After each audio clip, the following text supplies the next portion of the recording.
Assalamualaikum warahmatullahi wabarakatuh.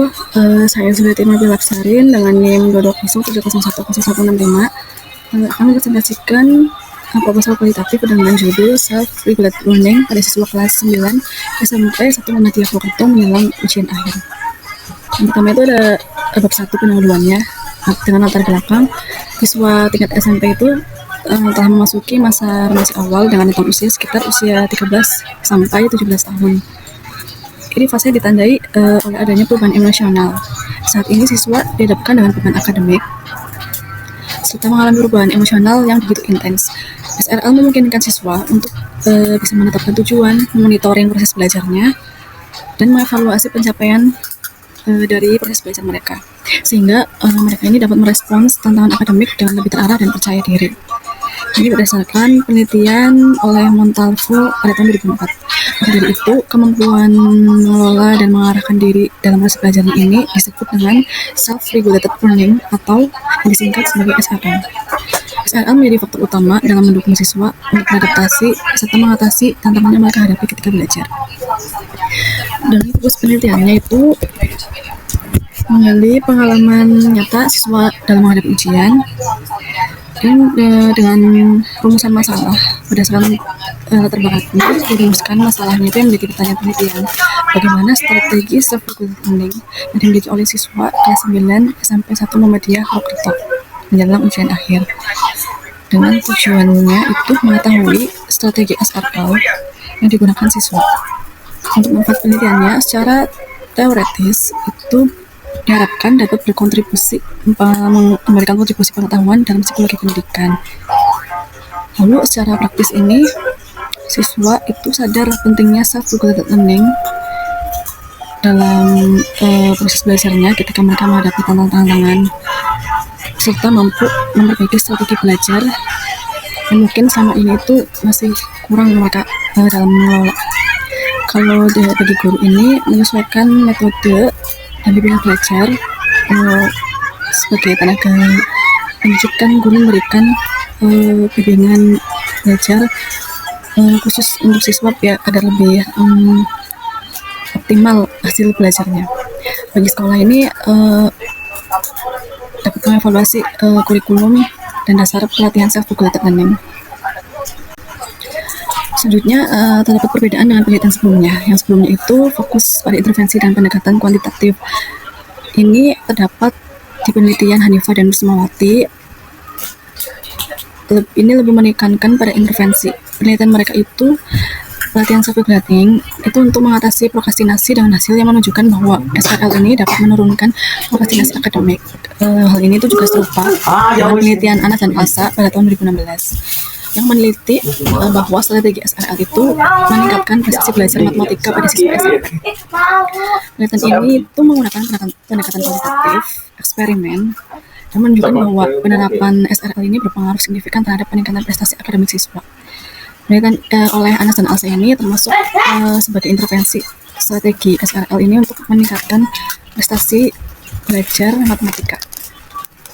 Penelitian ini tuh berfokus pada pengalaman, sedangkan penelitian pada proposal saya ini berfokus pada pengalaman subjektif siswa menggunakan SRL secara alami menjelang ujian dalam metode kualitatif studi kasus. Lalu ada berdua tinjauan pustaka yang dengan pengertian variabel self-regulated learning itu proses aktif dan konstruktif di mana siswa itu menetapkan tujuan belajarnya, lalu mencoba memantau, monitoring, mengatur, serta mengendalikan kondisi, motivasi, dan perilaku yang mereka miliki, yang semuanya itu secara keseluruhan diarahkan dan dibatasi oleh tujuan mereka serta fitur kontekstual di lingkungan mereka. Self-regulated learning ini ada 3 aspek atau komponen. Itu yang pertama itu metakognisi, itu perencanaan, pemantauan, dan evaluasi. Yang kedua motivasi, itu termasuk keyakinan diri atau efikasi diri, semangat belajar. Lalu yang ketiga itu perilaku, tindakan nyata seperti mengelola waktu, manage waktu mereka. Lalu Zimmerman pada tahun 2002 ini itu mengidentifikasi menyatakan bahwa SRL-nya ada tahapan dibagi menjadi 3. Yang pertama itu forethought, itu menetapkan tujuan dan rencana belajar. Yang kedua, performance, menetapkan strategi, kontrol fokus dan waktu. Lalu yang terakhir itu self reflections, itu mengevaluasi aktivitas belajar.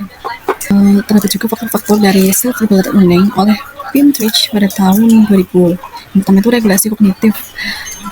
Itu merupakan strategi belajar untuk memahami informasi. Contohnya mencatat, membuat rangkuman ringkasan dari materi yang telah untuk lebih memahami inti dari materi yang misal telah disampaikan oleh guru, atau mungkin mereka membuat rangkuman belajar sendiri dari paket, dicatat lebih singkat lagi untuk bisa lebih memahami isi dari materi tersebut.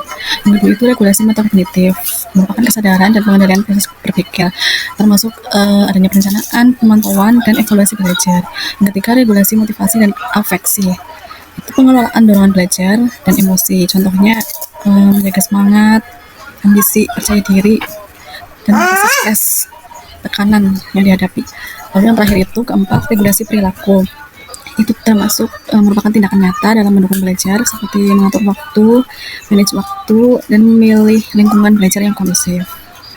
Lalu untuk konteks penelitiannya itu dengan subjek siswa kelas 9 telah memasuki fase remaja awal, secara umum memasuki usia 14-15 tahun, dan permasalahan yang dialami sedang menghadapi ujian akhir, mengalami tekanan stres akademik, tekanan sosial, serta distraksi digital di era sekarang ini. Kondisi ini tuh menguatkan pentingnya pemahaman yang lebih mendalam tentang strategi belajar mandiri atau SRL untuk menghadapi tantangan secara optimal. Lalu selanjutnya itu ada dinamika alur berpikirnya, yang itu berfokus pada strategi self-regulated learning siswa kelas 9 dengan variabelnya self-regulated learning dengan 3 komponen, yaitu yang pertama metakognisi, motivasi, dan perilaku. Dengan merujuk pada konteks permasalahannya itu menjelang ujian akhir, tujuannya itu memahami pengalaman belajar siswa secara alami.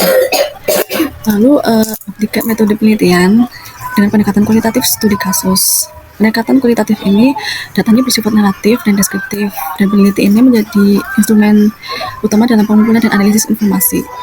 Hal ini ditetapkan oleh penelitian yang dilakukan oleh Sidagal dan Murhayati pada tahun 2004. Lalu studi kasus itu memberikan ruang bagi peneliti untuk memahami secara mendalam keterkaitan antara variabel dengan memperhatikan konteks di mana fenomena tersebut itu terjadi. Dengan fokus bahwa strategi SRL yang digunakan siswa kelas 9 dengan permasalahan akan menghadapi ujian akhir. Pengambilan sampel ini menggunakan teknik purposive sampling, itu teknik pengambilan sampel berdasarkan pertimbangan atau kriteria tertentu yang relevan dengan tujuan penelitian. Dan ini ditentukan dengan kriteria partisipan, di antaranya itu yang pertama, partisipan merupakan siswa kelas 9. Lalu yang kedua itu akan menghadapi ujian akhir dalam waktu dekat. Yang ketiga, bersedia menjadi partisipan penelitian.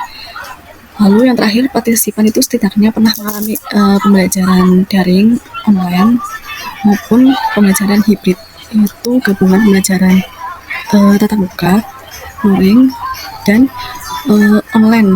Seperti misal pembelajaran di kelas, namun pengumpulan tugasnya itu melalui classroom. Ini ada teknik pengumpulan data, itu menggunakan teknik wawancara semi terstruktur. Ini menggali pengalaman dan pengalaman secara mendalam. Wawancara ini termasuk paling umum dan berbuku dengan pertanyaan, tetapi tetap fleksibel dalam mengeksplorasi jawaban maupun topik tambahan yang akan muncul selama jalannya wawancara. Observasinya ini observasi non-partisipan, itu mengamati perilaku siswa dalam konteks belajar secara alami.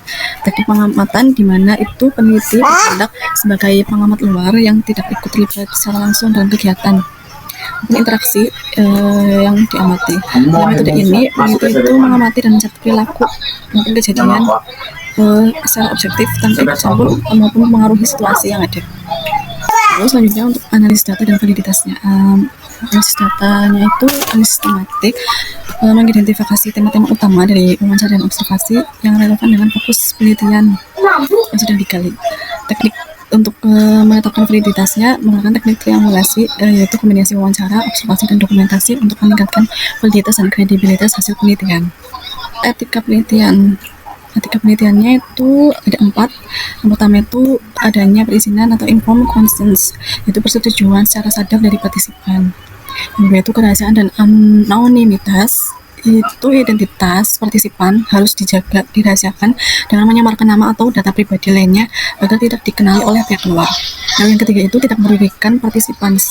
Artinya itu penelitian tidak boleh membahayakan atau menimbulkan tekanan psikologis, sosial, atau fisik kepada partisipan. Yang keempat itu kejujuran dan transparansi peneliti. Artinya peneliti harus bersikap jujur dalam mengumpulkan, menganalisis, dan melaporkan data yang telah ia dapatkan. Daftar pustaka yang menjadi referensi untuk pembuatan proposal ini. Terima kasih. Semoga penelitian ini tuh bermanfaat serta memberikan wawasan yang luas dalam psikologi pendidikan, dan bagi siswa-siswa yang mungkin masih sulit untuk menghadapi tantangan belajarnya saat ini serta kesulitan dalam mengelola proses belajarnya saat ini. Maaf apabila terdapat kekurangan maupun kesalahan dalam konten penelitian ini. Sekian, terima kasih. Wassalamualaikum warahmatullahi wabarakatuh.